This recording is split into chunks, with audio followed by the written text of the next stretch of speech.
11 होती है। बाद की चिकित्सा है स्नेहन, उसके बाद में होता है स्वेदन। तो स्वेदन में 2 स्वेदन का नाम लिया गया है, नाड़ी स्वेद और कुंभी स्वेद। कुंभी स्वेद थोड़ा नाम ध्यान रखना है कि वो योनि व्यापक की चिकित्सा में आता है, नाड़ी स्वेद, कुंभी स्वेद। और बाद की चिकित्सा होती बस्ती। तो अगर ये स्नेहन, स्वेदन और बस्ती कह देते तो अपन को पढ़ने की आवश्यकता नहीं थी। अगर ये 3 शब्द लिखते, स्नेहन, स्वेदन और बस्ती, तो अपन को पढ़ने की आवश्यकता नहीं थी भाई, ये तो कॉमन सेंस है। बस हमको ये गौर करना है कि यहाँ पर स्वेदन के नाम पे स्वेदन स्पेसिफिक बताए गए हैं कि योनि में नाड़ी स्वेद होगा, कुंभी स्वेद होगा। इसके बाद में आओ, बिना बात योनि व्यापक है। बाद की सबसे अच्छी चिकित्सा क्या होती है? तेल।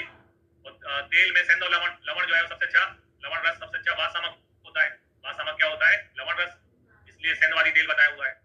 कासमर्य ग्रत बताया है, कभी भी आपके सामने ये शब्द लिखा है कासमर्य, तो कासमर्य जो है वो किसका पर्याय होता है? गंभारी का पर्याय होता है ना। कासमर्य आदि, गंभारी आदि ग्रत जो है इन्होंने बताया हुआ है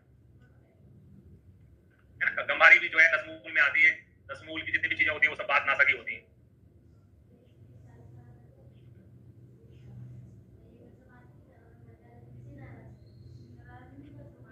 ठीक है, तो ये एक ही चीज है, कासमर्य ग्रत, गंभारी सिद्ध ग्रत एक ही चीज है ना। एक ही चीज है। कासमर्य का मतलब गंभारी ही होता है ना, दोनों एक ही चीज है।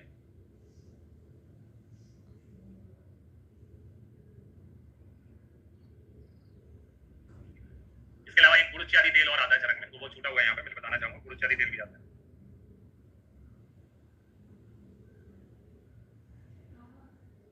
गुड़ इत्यादि तेल और आता है।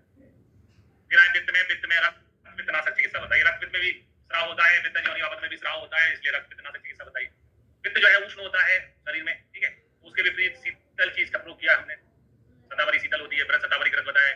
क्षीर जो है वो पित्त की चिकित्सा है ना। क्षीर जो है वो शीतल होता है, कैल्शियम होता है क्षीर में, जो कि पित्त का समन करता है। जब भी हमारे शरीर में पित्त बड़ा होता है तो कैल्शियम के जो सोर्स होते हैं, जैसे मुक्ता मिष्टी है, प्रवाल पंचामृत है, ये बहुत अच्छा काम करते हैं। तो और नॉर्मली जब भी हमारे शरीर में एसिडिटी होती है तो एसिड का जो एंटीडोट होता है वो मिल्क होता है ना, क्योंकि एसिड जो है का एंटीडोट क्या होता है? मिल्क होता है। चिकित्सा में जीवनी क्षीर बताया, ग्रत बताया है। फिर आए कफज वाले में। कफ जन्म में लिखा है रूक्ष एवं उष्ण औषधियों का प्रयोग करना चाहिए, है ना। तो कफ जो है स्निग्ध होता है, तो कफ के विपरीत, और स्निग्ध होता है, शीत होता है, तो रूक्ष और उष्ण औषधियों का प्रयोग करना चाहिए। इसके अलावा बराह पित्त बर्ती बताइए, क्योंकि कफ है, कफ में स्राव होगा, तो स्राव को सोखने के लिए कोई चीज यूज करना चाहिए, तो बर्ती का प्रयोग किया जाता है। तो ये अपने आप में एक बड़ा क्वेश्चन है कि बर्ती का प्रयोग कौन सी योनि व्यापक में किया जाता है। ये अपने आप में बड़ा क्वेश्चन है, एग्जाम में कई बार पूछा गया है ना। कफज योनि व्यापक में बर्ती का प्रयोग किया। इसके अलावा उदुम्बर तेल बताया हुआ है, और धात आदि जो है तेल बताया हुआ है। उदुम्बर तेल और धात आदि तेल। तो बातज में है सेंध वाली तेल, गुड़ इत्यादि तेल, और कफज में है उदुम्बर तेल, धात आदि तेल का यूज करना चाहिए।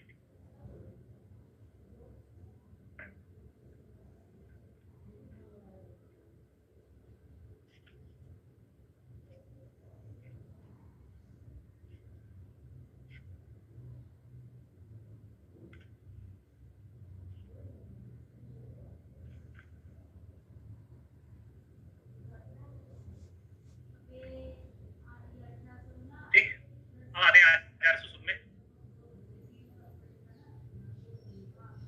अब आते हैं इसके बाद में आचार्य सुसुप के अनुसार योनि व्यापक की चिकित्सा पढ़ते हैं।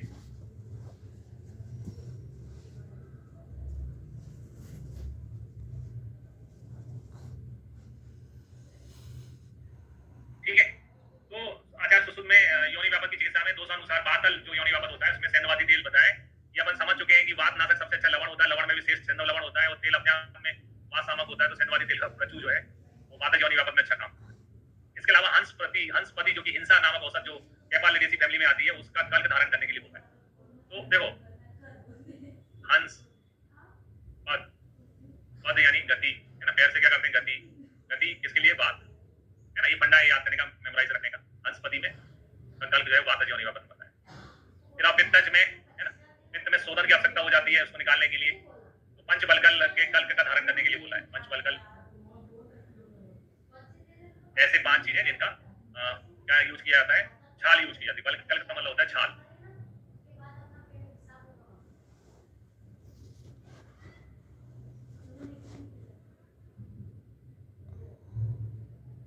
ठीक, तो पंचबलकल यानी छाल वाले 5 पौधे होते हैं, बट, उदम्बर, अश्वत्थ, पारिस और प्लक्ष, तो इनके छाल का यूज होता है पंचबलकल की। फिर आते हैं श्लेष्मला यानी कफज वाली योनि व्यापक में क्या करना चाहिए? तो श्यामादि कल्क का धारण करना चाहिए। श्यामा जो है, श्यामा त्रिपद अपन पढ़ते ही है, तो उसमें श्यामा आती है, श्यामादि कल्क का धारण करना चाहिए। सुअर के पित्त से भावित वस्त्र की संशोधन बढ़ती, आज की भाषा में बोले तो एक हाइजीनिक पैड उसका यूज करना चाहिए। सुअर के पित्त से भावित वस्त्र की संशोधन बढ़ती बताइए, तो यहाँ पर बढ़ती आया है। तो चरक के साथ से भी पुष्टि हो जाती है कि वर्दी का प्रयोग कौन से योनि व्यापक में किया जाता है, और आचार्य सुश्रुत के अनुसार भी पुष्टि हो जाती है कि वर्दी का प्रयोग जो है कफज योनि व्यापक में किया जाता है। फिर आते हैं अचरना। अचरना में अपन ने पढ़ा था योनि का धावन ना करने से, पर्सनल हाइजीन जो है वो मेंटेन ना करने से होता था। तो चिकित्सा में लिखा है सुराकित चूर्ण, है ना, सुराकित चूर्ण अथवा गाय एवं मछली के पित्त से 21 बार भावित वस्तु, मतलब हाइजीन करने की 21 बार क्यों बोला गया है? कोई चीज 21 बार कर लेते हैं तो वो आदत, है ना, कोई काम अपन 21 बार कर लेते हैं तो वो आदत बन जाती है। अगर आपने 21 दिन तक डेली लाइव क्लास अटेंड कर ली तो फिर उसकी आदत हो जाएगी आप। तो हाइजीन एक ऐसी चीज है, साफ सफाई पर्सनल एक ऐसी चीज है जो एक आदत के स्वरूप में होना चाहिए। तो थोड़ा सा वो कंसेप्ट यहाँ पर देखने को मिलता है, मतलब पढ़ के समझ में आता है कि सुराकित गाय और मछली के पित्त से 21 बार भावित वस्तु का योनि में धारण करना चाहिए। 21 बार जब भावित करोगे तो अपने आप समझ में आएगा कि भैया मुझे पर्सनल हाइजीन का विशेष ध्यान रखना है। इसके अलावा दूसरा जो है अचरना, है ना, लिखा है कि सतपाकी तेल की निरु अनुवासन वस्तु का प्रयोग करना चाहिए, है ना। तो अचरना में अपन इनको बातज मान रहे थे, है ना। तो बात की चिकित्सा क्या होती है? अनुवासन या निरु बस्ती। इन दोनों में अचरना प्राचरना में ऑप्शन दिया है कि सतपाकी तेल की निरु अथवा अनुवासन वस्तु का प्रयोग करना चाहिए। फिर आते कर्णनी योनि व्यापक, है ना। कर्णनी जो है योनि व्यापक में लिखा है कि कूट, पीपल, मदार एवं सेंधव से निर्मित वर्दी का। दूसरा जो है अचरना, है ना, लिखा है कि सतपाकी तेल की निरु अनुवासन वस्तु का प्रयोग करना चाहिए, है ना। तो अचरना में अपन इनको बातज मान रहे थे, है ना। तो बात की चिकित्सा क्या होती है? अनुवासन या निरु बस्ती। इन दोनों में अचरना प्राचरना में ऑप्शन दिया है कि सतपाकी तेल की निरु अथवा अनुवासन वस्तु का प्रयोग करना चाहिए। फिर आते कर्णनी योनि व्यापक, है ना। कर्णनी जो है योनि व्यापक में लिखा है कि कूट, पीपल, मदार एवं सेंधव से निर्मित वर्दी का प्रयोग करना चाहिए। तो इसमें कहीं ना कहीं कफज के वर्गीकरण में रखते हैं और कफ रक्त, बात के अलावा कफ रक्त दोष भी होता है, तो इसमें भी वर्दी का प्रयोग होता है। कर्णी योनि व्यापक में भी वर्दी का प्रयोग होता है। इसके बाद में आते हैं उदावरता। उदावरता योनि व्यापक में अपन ने पढ़ा था कि वायु अपने साथ योनि के मुख को ऊपर खींच के रज को ऊपर लेके आ जाती है, तो उस कारण से रजा कक्षेण यानी कक्षार्थव स्थिति बन जाती है। तो उदावरता की चिकित्सा में त्रिवद स्नेह का प्रयोग होता है, ठीक है। तो थोड़ा याद रखने का तरीका है कि उदावरता यानी जो कष्ट में है, कक्षता में है, उसको फिर अपन को कोई ऐसी चीज यूज करना चाहिए, जैसे यहाँ त्रिवद स्नेह लिखा है। त्रिवद स्नेह का मतलब 3 स्नेह होता है, और जो ऊपर के लिए ना करते में जो त्रिवद अपन उसमें यूज करते हैं विरेचन में, तो क्या होता है? सुख विरेचन होता है। तो भाई जो दुखी है उसको सुख दे तो थोड़ा सा ऐसा करके यूज करना चाहिए, जैसे यहाँ त्रिवद स्नेह लिखा है। त्रिवद स्नेह का मतलब 3 स्नेह होता है, और जो ऊपर के लिए ना करते में जो त्रिवद अपन उसमें यूज करते हैं विरेचन में, तो क्या होता है? सुख विरेचन होता है। भाई जो दुखी है उसको सुख दे तो थोड़ा सा ऐसा करके हमें ऑटोमेटिक आपको त्रिवद याद आ जाएगा। त्रिवद स्नेह का प्रयोग करना चाहिए, इसमें क्षारकम का प्रयोग नहीं करना चाहिए। इसके अलावा प्रशंसनीय योनि बाबत में दुष्पुष्टता योनि है ना, प्रसव में जिसको दिक्कत हो रही है, ज्यादातर ऐसी महिलाएं जिनमें खून की कमी होती है उनमें प्रसव, है ना, की प्रॉब्लम आती है। प्रशंसनीय योनि बाबत में ये 20 बार मांस पिंड का धारण करने के लिए, तो ये बहुत इंपॉर्टेंट क्वेश्चन है। 20 बार का यूज कौन सी योनि बाबत में किया जाता है? एग्जाम का क्वेश्चन है। प्रशंसनीय योनि बाबत में 20 बार का प्रयोग किया जाता है। फिर महायोनि में अपन ने बोला था, महायोनि जो है विव्रता होती है, यानी उसमें योनि का मुख जो है वो चौड़ा हो जाता है ना। योनि का मुख क्या हो जाता है? विव्रत यानी चौड़ा हो जाता है। चौड़े मुंह को भरने के लिए, छोटा करने के लिए हमें इसकी जरूरत पड़ेगी। योनि में भालू अथवा सुअर की चर्बी या बसा का धारण करते हैं। योनि का मुख छोटा करना है तो छोटे मुख करने के लिए हमें कोई और चीज को वहां पर भरना पड़ेगा। उसके लिए बताया है कि योनि में भालू अथवा सुअर की चर्बी की बसा का धारण करना चाहिए, है ना। और विव्रत यानी चौड़ा करने के लिए उसको परिवर्तन करना चाहिए। आरजस में खून की कमी है, आरजस में कास जननी, कास व्यवहार जननी प्रथम पढ़ते थे अपन। कास है यानी एनीमिक है, एनीमिया है, इसको एनीमिया को दूर करने का तरीका है आयरन देना। आयरन के लिए उस जमाने में सम की वृद्धि होती है, खून की कमी है, तो ये खून हम दे देंगे इसको। हरण का, बकरी का, भेड़ के ताजे रक्त का पान कराएंगे। आज के जमाने में अपन आयरन फॉलिक एसिड टैबलेट दे देंगे, है ना, या फिर जो आयरन सुक्रोज का इंजेक्शन लगा देंगे, इससे हीमोग्लोबिन काउंट बढ़ जाए, या ब्लड ट्रांसफ्यूजन करा देंगे। तो ये उस जमाने का ब्लड ट्रांसफ्यूजन है। जैसे आजकल खून की कमी होती है ना तो बोतल चढ़वा देते हैं, उस जमाने में सम की वृद्धि होती थी, ताजे रक्त का पान करा देते।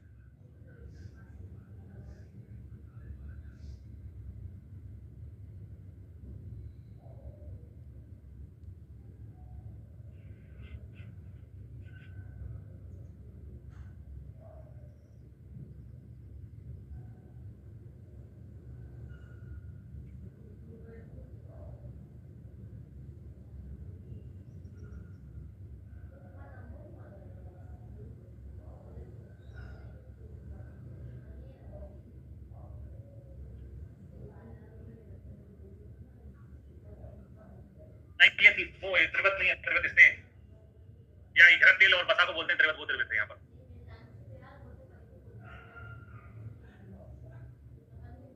एक त्रिवत होता है, इधर तेल बसा, वो है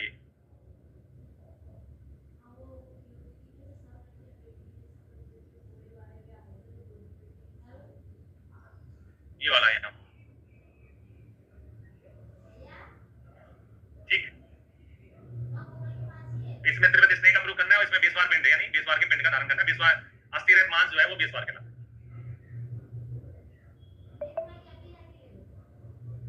बोनलेस चिकन, अस्थि रहित मांस।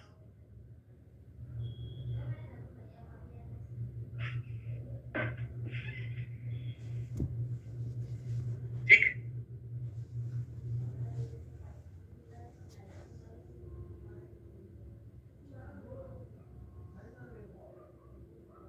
अब आते हैं योनि सूल में। योनि सूल में कहा है कि योनि सूल में सेंधवादी तेल का प्रयोग करना चाहिए। ठीक है, बिना बात के हमारे शरीर में सूल होता नहीं है, सूल बिना बात के होता नहीं है। तो जो वातज योनि व्यापक में जो तेल यूज हुए थे वो बताए है ना। वातज योनि व्यापक में यही चिकित्सा पड़ी थी अपन ने, सेंधवादी तेल, गुड़ इत्यादि तेल का प्रयोग करना चाहिए। इसके अलावा कर्कश यानी कि रफनेस जहाँ फील हो, स्तब्धता, जकड़ाहट फील हो, शीतलता रहे, और मैथुन स्पर्श असहत योनि में, इसमें मैथुन करने में स्पर्श असहत फीलिंग हो, उसमें नाड़ियों कुंभी सेहत का प्रयोग करना चाहिए। ठीक है, तो नाड़ियों कुंभी स्वेद बताए थे अपन ने, वातज योनि व्यापक की चिकित्सा में पढ़े थे। तो बात, ये सारी बात वाली ही कंडीशन है, ये सारी बात की कंडीशन है। बात के कारण शरीर में कर्कशता होती है, शीतलता होती है, स्तब्धता होती है ना। फिर आप कंडू और स्पर्श असहत में, जिसमें योनि में कंडू हो, स्पर्श असहत का मतलब टेंडरनेस होता है।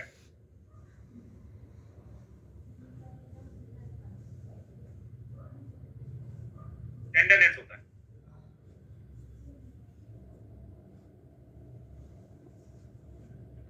ठीक है, तो टच करने में दिक्कत आती है ट्रेन। स्पर्श असहत में क्या बताया हुआ है, प्रतिफल कल का प्रयोग करना चाहिए। हरिद्रा द्वय का चूर्ण एवं धूपन कराना चाहिए, है ना। तो यहाँ पर धूपन है, धूपन चिकित्सा बताई गई है, ध्यान रखना है। कफज और सर्वज योनि रोगों में, कफज एवं सर्वज योनि रोगों में सुरा, आसा और का प्रयोग करना चाहिए। इसके अलावा प्रातः काल लहसुन रस का पान करना चाहिए। लहसुन स्त्रियों के लिए रूप लावण्य करके माना जाता है। ठीक है, कफज एवं सर्वज रोगों में आसा और का प्रयोग बताया है। इसके अलावा प्रातः काल लहसुन रस का पान करना चाहिए। इसके अलावा दुर्गंधित एवं पिछली योनि में, पंचचीरी वृक्ष तक चूर्ण योनि में धारण करना चाहिए। तो जहाँ दुर्गंध होती है या फिर पिछलता रहती है, वहां पर शोधन की आवश्यकता होती है, तो ये अच्छा काम कर देता है। पंचचीरी जो है, इसका जो प्रक्षालन है, पूरण है, वो शोधन कर देता है, इसलिए इसका यूज करते हैं। इसके अलावा आरंगवदादि गण से योनि का प्रक्षालन कराना चाहिए। आरंगवती है ना, कंडुभाग्निकर उसमें आता है, गण में, कुष्ठग्न गण में आता है, तो इसका यूज करना चाहिए आरंगवदादि गण का। फिर आप कफज योनि व्यापक की चिकित्सा में कुछ ग्रंथों में अर्कादिवटी भी बताई गई है, अर्कादिवटी का प्रयोग करना चाहिए। इसके अलावा पित्तज योनि व्यापक में दशांगी और श्रीमदक पाद का बिजू धारण करने के लिए भी बताया गया है। काश्यप संहिता जब हम पढ़ते हैं तो काश्यप संहिता में एक चैप्टर है जिसका नाम है सतपुष्पा शतावरी कल्प अध्याय। तो यहाँ पर बंध्या एवं सटी योनि व्यापक की चिकित्सा में सतपुष्पा की मात्रा बताई, जो मात्रा कितनी होती है, 100 बल होती है। सतपुष्पा की मात्रा बताइए, शतावरी की नहीं, सतपुष्पा की कितनी मात्रा बताइए। ये मात्रा वाला क्वेश्चन आता है एग्जाम में, 100 बल मात्रा बताइए। शतक मारा है मतलब, काश्यप जी ने भी है ना सेंचुरी लगा दी है। शतक 100 बल मात्रा बताइए।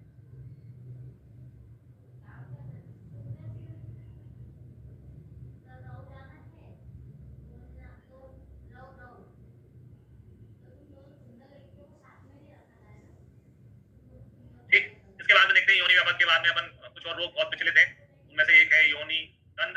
योनि कंद को फाइब्रोमा ऑफ विजाइना के नाम से जाना जाता है। तो सर्वप्रथम इसका वर्णन क्या में देखने को मिलता है, तो सर्वप्रथम योनि कंद का वर्णन माधव निदान में मिलता है। ये क्वेश्चन बहुत हाईलाइटेड क्वेश्चन है, बहुत एग्जाम में पूछा जाता है। योनि कंद का सर्वप्रथम वर्णन क्या में, तो माधव निदान में है। योनि कंद कैसा होता है, पूरे सोने संखासा है ना, जिसमें रक्त में पस बनी हुई हो, निकुच आकृति सन्निभम, और जिसकी आकृति निकुच यानी लकुच है ना, ये समान आकार की होती है। जनिए तो यदा योनो नामना कंदचा सा योनिचा, तो योनि में लकुच है ना, लकुच के आकार का पूरे और मिश्रित रक्त वर्ण है ना के समान, गांठ के समान कंद की वृद्धि हो जाती है, उसको क्या बोलते हैं, योनि कंद। गांठ हो जाती है, प्रकार से फाइब्रोमा बोलते हैं इसको। किस एज ग्रुप के लोगों में ज्यादा होता है योनि कंद, तो योनि कंद जो है वो वृद्ध अवस्था में ज्यादा होते हैं। जब मीनोपॉज हो जाता है, मीनोपॉज वाली कंडीशन खत्म हो जाती है, तब होते हैं फाइब्रोमा वगैरह। फिर इसके भेद कितने होते हैं, तो संख्यावादी क्वेश्चन है। योनि कंद जो है वो 4 प्रकार के बताए गए हैं, वातज, पित्तज, कफज और सन्निपातज। वातज में लिखा है कि वातज वाला रूक्ष होता है, विवर्ण होता है, स्फुटित होता है, इसमें कुछ भी नयापन नहीं है, है ना। ये बात के लक्षण है, रूक्ष होना, विवर्ण होना, स्फुटित होना। स्फुटित का मतलब दरार होता है, स्फुटन का मतलब दरार पड़ना होता है।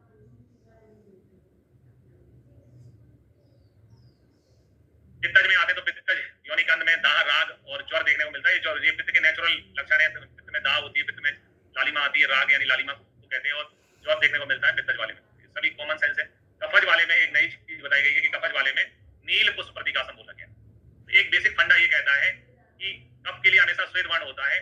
के लिए अरुण वर्ण होता है और शेष सारे वर्ण जो है किसके लिए रहते हैं, पित्त के लिए रहते हैं। तो नील पीत कलर पित्त के लिए यूज होता है, लेकिन यहाँ कफज योनि बाबत में लिखा है नील पुष्पतिका। ये इंपॉर्टेंट है बहुत ज्यादा। और कंद जो है वो ये भी ध्यान रखने वाली बात है, कंद बिना जो है कफ के नहीं बन सकता है ना। तो कफ मेन दोष है, जहाँ मेन दोष सक्रिय होता है वहां पर चेंजेस देखने को मिलते हैं। यहाँ पर चेंजेस देखने को मिला, कफ वाले में श्वेत पुष्प लिखना चाहिए था, लेकिन यहाँ पर नील पुष्पतिकासम आता है, ये अपने आप में एक क्वेश्चन है। इसके अलावा कफ में कंदू होती है वो तो कॉमन सेंस है, कफ में कंदू होती है। फिर आते हैं सन्निपातज। सन्निपातज में लिखा है सर्व लक्षण युतम सन्निपात है ना। सन्निपातज में सभी लक्षण देखने को मिलते हैं, कॉमन सेंस है। तो एक ही क्वेश्चन बनता है वो कफज में। चिकित्सा में आए तो चिकित्सा में मूसक तेल का पिछू धारण करने के लिए बोला है। अस्थि रहित चूहे को तेल में पकाते हैं, मूसक तेल की संज्ञा दी गई है, उसका पिछू धारण करना चाहिए। इसके अलावा रसायन जो कि धातु हरिद्रा का एक्सट्रैक्ट होता है और कायफल चूर्ण, इनको मधु में लेके जो है पूरन कराना चाहिए। रसायन कायफल मधु रकम पूरन कराना चाहिए। त्रिफला क्वाथ और मधु के साथ जिसका उसके प्रक्षेप का जो है मधु का प्रक्षेप इसमें मिलाया किया गया हो त्रिफला क्वाथ में, उससे योनि में सिंचन करना चाहिए है ना। और पलास बीज चूर्ण, पलास होता है उसके बीजों का चूर्ण और गेहूं का आटा गोधूम, इनकी टिकिया बनाकर योनि में बांधना चाहिए। जैसे कई लोग आटे की टिकिया बना लेते हैं, मिट्टी के नहीं रहते, वैसे इसकी टिकिया बनाकर योनि में बांधना चाहिए। तो यहाँ पर अच्छा क्वेश्चन जो है मूसक तेल का प्रयोग कौन से रोग में बताया गया वो क्वेश्चन है ना। योनि कांड में मूसक तेल का पिछू धारण करने के लिए बताया गया।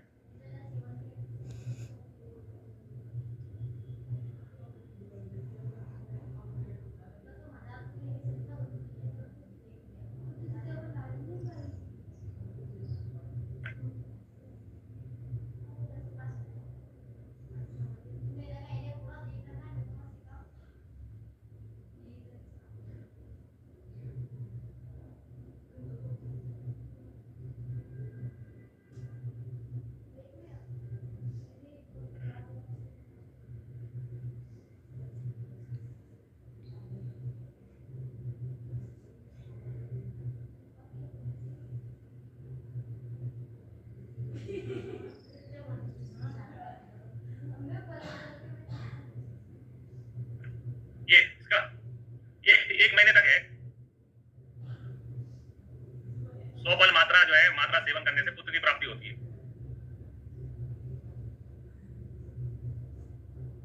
पुत्र पैदा होता है ऐसा कहते हैं काश्यप। और दूसरा ये कहते हैं कि जो है कर्स मात्रा में 1 कर्स मात्रा मधु से 1 महीने तक सेवन करने पर बालक जो है वो श्रुतधर हो जाता है। श्रुतधर हो जाता है यानी कि जो पढ़ाओ जो सिखाओ सब याद हो जाता है। अधिकतम मात्रा 1 बल मात्रा है, 100 बल मात्रा है, जो कि 1 महीने में यूज करनी।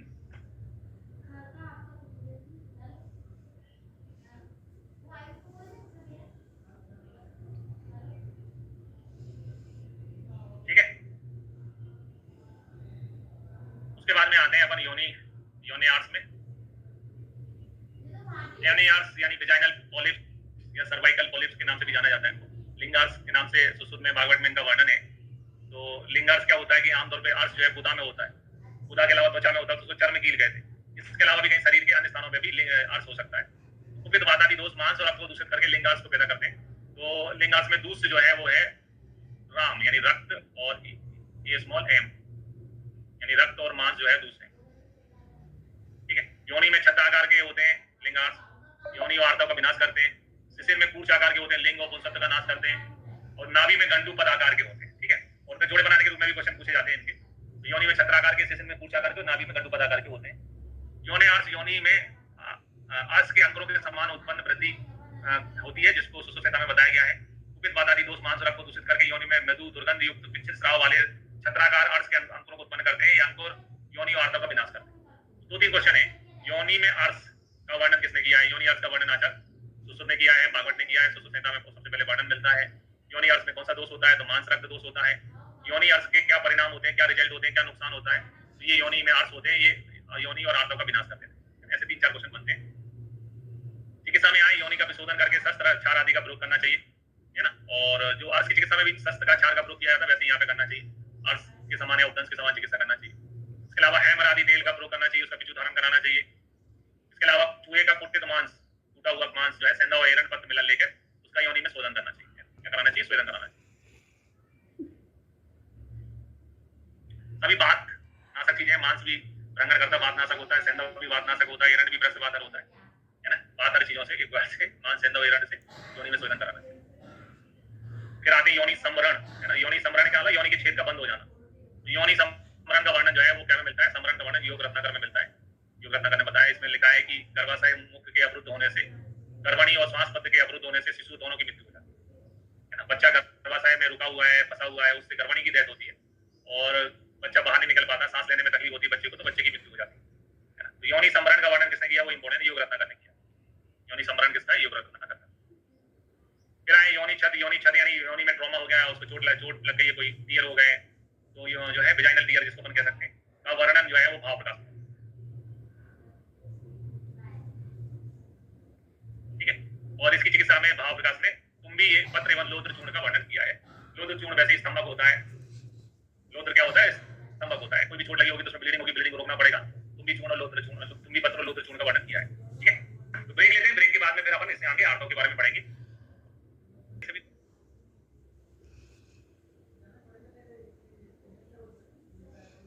इवनिंग आवाज आ रही सभी को?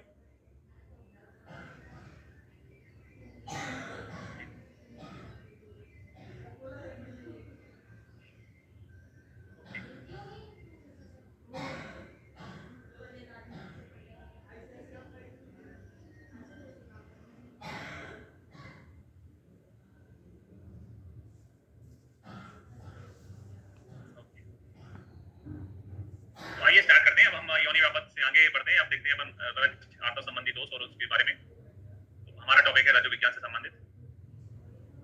सबसे पहले देखते हैं आर्तव के बारे में क्या कहा गया है संहिताओं में। आर्तव के बारे में लिखा है, रसादेव स्त्रिया रक्तम रजा संग प्रवर्तते तद वर्षाद द्वादश ऊर्ध्वम याति पंचाशत क्षयम तदा रक्तमेव च स्त्रीणाम मासे मासे गर्भकोष्ठम अनुप्राप्त त्रया प्रवर्तमानम आर्तवम नित्यमाहु। यानी कि जो आर्तव है वह रक्त के स्वरूप का रहता है। सोनित की लिखा जाता है कई जगह। जो रक्त स्त्रियों में प्रति मास गर्भाशय में आकर योनि मार्ग से 3 दिन तक स्रावित होता रहता है, उसे हम क्या कहते हैं? आर्तव कहते हैं। और इस श्लोक में ये भी लिखा है कि तद द्वादश है ना, 12 वर्ष में उसकी उत्पत्ति होती है और याति 50 क्षयम, 50 साल में उसका अंत हो जाता है, मीनोपोज हो जाता है। और प्रति माह जो है, मासे मासे प्रति माह जो है कितने दिन तक निकलता है? त्रियम, 3 दिन तक रज का जो है स्राव होता रहता है, ठीक है। इस श्लोक में मेनार्ची की आयु भी लिखी है 12 वर्ष, मीनोपोज की आयु भी लिखी है 50 वर्ष, और कितने दिन तक मेंस्ट्रुअल साइकिल में मेंस्ट्रुअल बाहर आता है वो 3 दिन। ये चीजें यहाँ पर बताई गई हैं। अब देखते हैं आर्तव के बारे में आचार्य क्या कहते हैं। तो भाव मिश्र ने, यानी जो भाव प्रकाश के लेखक हैं भाव मिश्र, उन्होंने आर्तव को अष्टम धातु माना है। इसकी उत्पत्ति रक्त से मानी है। तो ये आर्तव को अष्टम धातु किसने माना है वो एग्जाम का क्वेश्चन है ना। भाव मिश्र यानी भाव प्रकाश जो है ग्रंथ में, भाव मिश्र रचयिता है, भाव प्रकाश ग्रंथ का नाम है, इन्हें अष्टम धातु माना हुआ है। तो दो चीजें ध्यान देना है अपन को। भाव प्रकाश ने किसको माना है? आर्तव को। और चक्रपाणी ने किसको माना है? अष्टम धातु ओज को। ये अष्टम धातु के बारे में इन दोनों के कंसेप्ट हैं कि कौन कौन किस चीज को अष्टम धातु मानता है। ध्यान रखने का तरीका है, जिस प्रकार से भाव प्रकाश में प्रकाश आता है और प्रकाश कभी होता है कभी नहीं होता, कभी कभी लाइट चली जाती है ना। प्रकाश कभी होता है कभी नहीं होता। वैसे आर्तव का स्राव कभी होता है कभी नहीं होता है ना। मेंस्ट्रुअल में 3-4 दिन होता है, बाकी दिन नहीं होता है। ओज का चक्र होता है, रस रक्त मांस में अस्थि मज्जा शुक्र, शुक्र के बाद बनता है ओज। ओज पूरा एक चक्र पूरा करके, धातुओं का चक्र पूरा करके ओज बनता है। ये 2 चीजें आपको हमेशा ध्यान रखना है ना। भाव प्रकाश ने आर्तव को अष्टम धातु माना है और ओज को चक्रपाणी ने माना है। फिर आए चरक किससे आर्तव की उत्पत्ति मानते हैं या किसकी उपधातु मानते हैं। तो चरक के अनुसार स्तन व आर्तव रस की उपधातु, स्तन भी और आर्तव भी दोनों क्या है? रस की उपधातु है। जबकि सारंदर के अनुसार है ना रस की उपधातु स्तन है, आर्तव जो है वो रक्त की उपधातु है, ठीक है। चरक ने स्टार्टिंग में बताया है कि वह आर्तव को रस की उपधातु मानते हैं और सारंदर रक्त की उपधातु मानते हैं। स्वरूप यानी आर्तव कैसा होता है? आर्तवम सोनितम, आर्तव को सोनित बोलते हैं। तो आग्नेयम, आग्नेय प्रकृति का होता है। आर्तव क्या होता है? आग्नेय होता है, पित्त के स्वरूप जैसा होता है।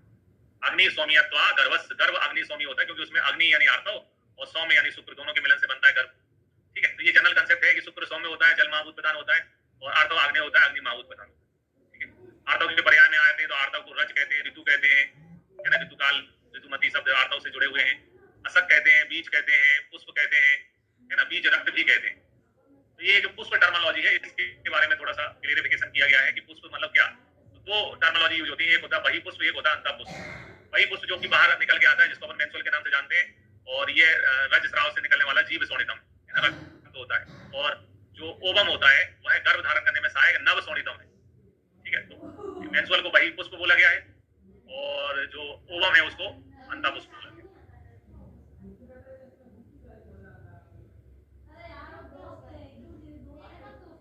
वही पुष्प बोला गया है मेंस्ट्रुअल को, अंधा पुष्प बोला गया है ओवम को।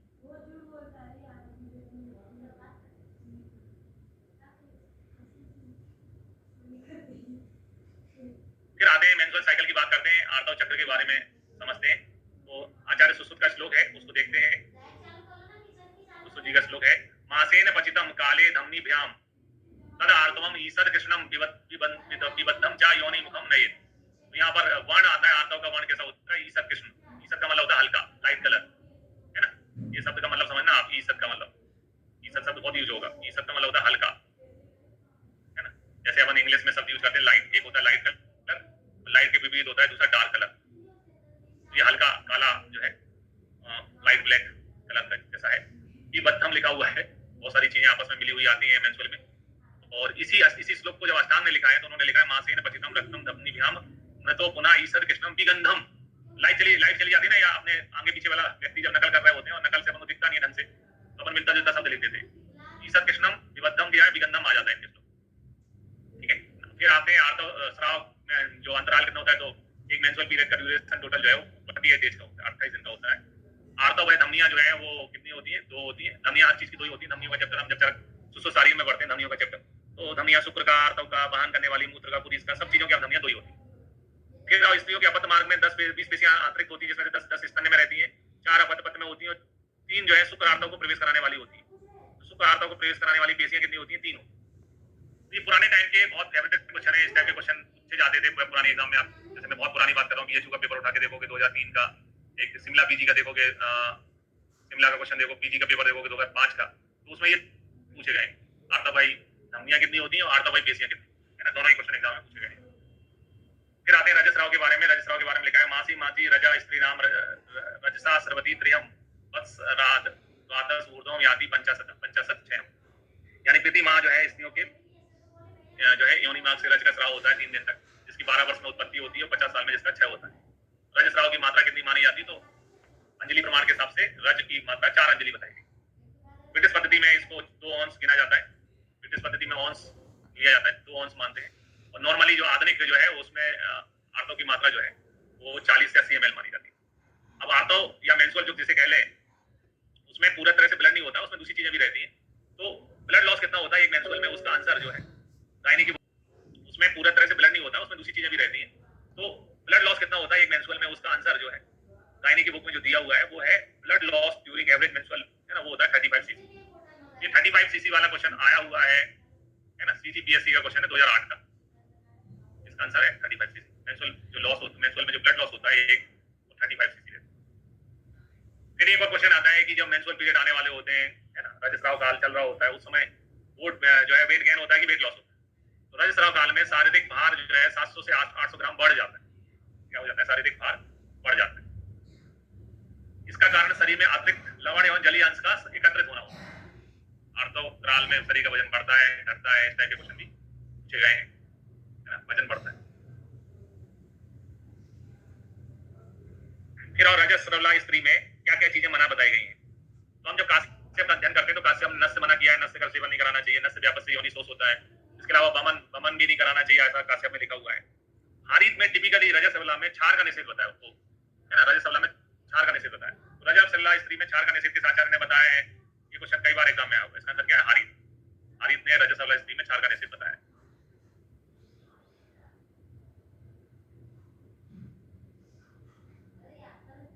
निषेध बताया क्षार को।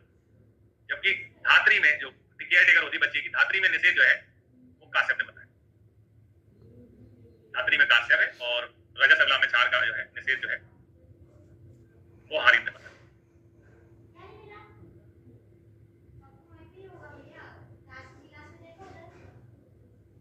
फिर आते हैं रजो दर्शन की आयु क्या होती है। तो मेनार्ची जिसे कहते हैं, जब प्रथम रजो दर्शन होता है उसकी आयु 16 वर्ष मानी जाती है ना, आचार्य काश्यप के अनुसार। सुश्रुत भागवत और चरक में जो है 12 वर्ष मानी गई। अगर हम औसत आयु उन दोनों का करेंगे 12 और 16 का औसत आयु जो है 14 निकल जाएगी। ठीक है। फिर आप मीनोपोज की बात करते हैं, मीनोपोज कब होता है, रजो निवृत्ति कब होती है, तो सभी आचार्यों ने चरक सुश्रुत भागवत में मीनोपोज की आयु जो है 50 साल मानी है। फिर आर्तव मर्यादा काल यानी मेंस्ट्रुअल साइकिल में जो मेंस्ट्रुअल जितने दिन आता है वो ड्यूरेशन कितना होता है, तो अष्टांग हृदय में श्लोक है मासी रजा स्त्रीराम रजसा स्रवती त्रियम। तो रजसा स्रवती त्रियम कहने का मतलब है अष्टांग हृदय के अनुसार रज का स्राव जो है वो 3 दिन तक होता है ना। जबकि चरक में श्लोक है मासान पिच्छधारती पंचरात्र अनुबंधी, है ना, 5 रात्र जो है आर्तव आता है। सबसे कम जो है अष्टांग में बताया गया है आर्तव स्राव काल कितने दिन का होता है, तो रजा स्रवती त्रियम यानी अष्टांग में 3 दिन माना है भागवत में, चरक में पंचरात्र अनुबंधी यानी 5 रात्र बताया हुआ है, और हारित ने सबसे अधिक जो है 7 बताया, 7 दिन तक। सुश्रुत में कई बार भी ये नहीं लिखा है त्रियम सर्वती, ऐसा नहीं लिखा है, लेकिन जब मैथुन की बारी आती है कोई चीज आती है तो वहां पर लिखा हुआ है प्रथम 3 दिन छोड़ के, प्रथम 3 दिन छोड़ के, प्रथम 3 दिन छोड़ के। तो सुश्रुत में कई जगह इस टाइप का उल्लेख है कि प्रथम 3 दिन छोड़ के, प्रथम 3 दिन छोड़ के। उससे यह निष्कर्ष निकाला जा सकता है कि सुश्रुति आर्तव स्राव मर्यादा काल जो है कितना मानते हैं, 3 दिन तक मानते हैं। फिर आते हैं आर्तव क्षय। आर्तव क्षय होने में क्या लक्षण मिलते हैं, आर्तव क्षय जब शरीर में आर्तव का क्षय होता है तो यथोचित कालम आदर्शनम, यथोचित काल का मतलब जैसे 28 दिन का पीरियड होता है मेंस्ट्रुअल का, 28वें दिन नहीं आएगा, आगे पीछे हो जाएगा, तो यथा उचित कालम आदर्शनम यानी कि टाइम पे नहीं आता है, हिंदी में शब्द बोले कि मेंस्ट्रुअल टाइम पे नहीं आता है, और आता भी है तो अल्प मात्रा रहती है, उसकी मात्रा अल्प हो जाती है, अथवा पा का मतलब होता है अथवा योनि में वेदना होती है ना। तो आर्तव एक तो टाइम पे नहीं आएगा मेंस्ट्रुअल, दूसरा अल्प मात्रा में आएगा और योनि में वेदना होगी। चिकित्सा क्या है, क्योंकि आर्तव जो है वो आग्नेय होता है, अभी हमने पढ़ा आर्तव का स्वरूप कैसा होता है, आग्नेय, तो संशोधन कराना चाहिए और आग्नेय द्रव्य देना चाहिए। फिर आर्तव की वृद्धि होने पर क्या होगा, आर्तव की वृद्धि यानी कि मेंस्ट्रुअल की मात्रा बढ़ जाएगी, तो शरीर में चूंकि आर्तव को अष्टम धातु भी बोला जाता है, तो धातु क्षय बाद की वृद्धि होगी, बाद की वृद्धि होगी, इसलिए शरीर में अंगमर्द लक्षण देखने को मिलेगा। तो ये अंगमर्द एक कॉमन शब्द है जिसको अपन बॉडी एक के नाम से जानते हैं। प्रदर जब पढ़ते हैं, प्रदर के लक्षणों में भी अंगमर्द आता है और आर्तव वृद्धि के लक्षणों में भी अंगमर्द बताया गया। तो अंगमर्द होगा, बॉडी एक होगा, अति प्रवृत्ति होगी और शरीर में दुर्गंध महसूस होगी, है ना, दुर्गंधम क्षम। चिकित्सा में आ जाओ तो चिकित्सा में रक्त पित्त के समान चिकित्सा करना चाहिए, रक्त पित्त चिकित्सा करें। क्या आर्तव के कार्य, रक्त लक्षणम आर्तवम गर्भ गच्छ, गर्भो गर्भ लक्षणम स्तन्यम स्तन्यो पीनत्वम जननम जीवनम चेति, है ना। तो आर्तव के लिए लिखा है कि रक्त के समान लक्षण वाला आर्तव जो है गर्भ की स्थिति का कारण होता है, ठीक है, और जब गर्भ हो जाता है तो गर्भ के होने पर स्तन्यों में पीनत्वम करता है और जो है जीवन भी जो है रक्त का लक्षण बताया हुआ है। तो ये क्वेश्चन ये बनता है कि ये जीवन जो शब्द है, जीवन किसका है ना, स्तन्य का भी जीवन होता है और रक्त का भी जीवन होता है, स्तन्य का भी जीवन होता है, सीधा जीवन नाम।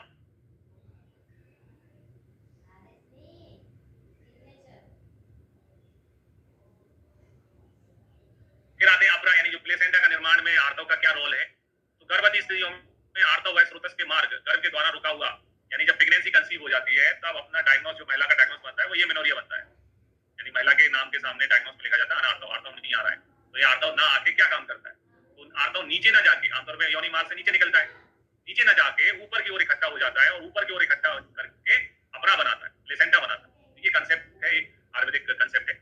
मेंस्ट्रुअल जो है रुका हुआ मेंस्ट्रुअल प्रेगनेंसी पीरियड में वो ऊपर जाके क्या बना देता है, अपरा यानी प्लेसेंटा बना देता है, और अपरा में से बहुत से हार्मोन्स निकालते हैं जो कि कंट्रोल करते हैं बहुत सारी चीजों से, इसलिए ये रुका हुआ आर्तव इस गर्भवती के स्तन को पुष्ट करता है ना। आने वाली प्रेगनेंसी के बाद में जब डिलीवरी हो जाएगी, बच्चा रहेगा तो स्तनपान कराना पड़ेगा, गर्भवती के स्तन को पुष्ट करता है, उन्नत करता है, ठीक है। तो ये जो है आर्तव के कार्य है।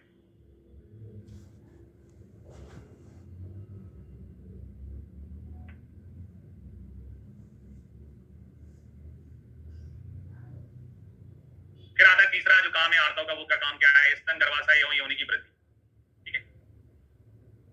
तो स्त्रियों में कोई अंगों पर रोम राजी के साथ साथ रज के धीरे धीरे संचित होने से स्तन गर्भाशय और योनि की वृद्धि होती है ना। तीसरा काम है आर्तव का, स्तन गर्भाशय योनि की वृद्धि कराना। फिर आते हैं शुद्ध आर्तव के लक्षण।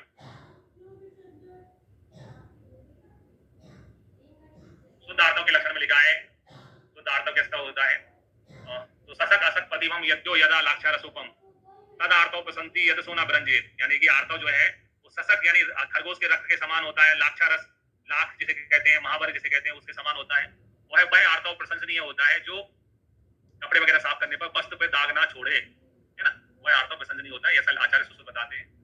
चरक कहते हैं गुंजा फल सवर्णम चा, गुंजा फल के समान होता है, पद्मालक यानी कमल, लाल कमल के समान होता है, इंद्र गोप यानी वीर बहुटी के समान दिखने वाला जो है आर्तव जो है वो शुद्ध होता है। तो चरक का श्लोक आर्तव का कैसे चालू होता है, गुंजा फल से चालू होता है। गुंजा वैसे लड़कियों का भी नाम रहता है, मेंस्ट्रुअल लड़कियों को ही होता है ना, क्योंकि ऐसे ही लक्षण शुद्ध रक्त के भी होते हैं, लेकिन शुद्ध रक्त का श्लोक अपनी अंदर गोपा भवम पद्मालक सन्निभम ऐसे चालू होता है शुद्ध रक्त का लक्षण। तो इस प्रकार से ये श्लोक में डिफरेंस है।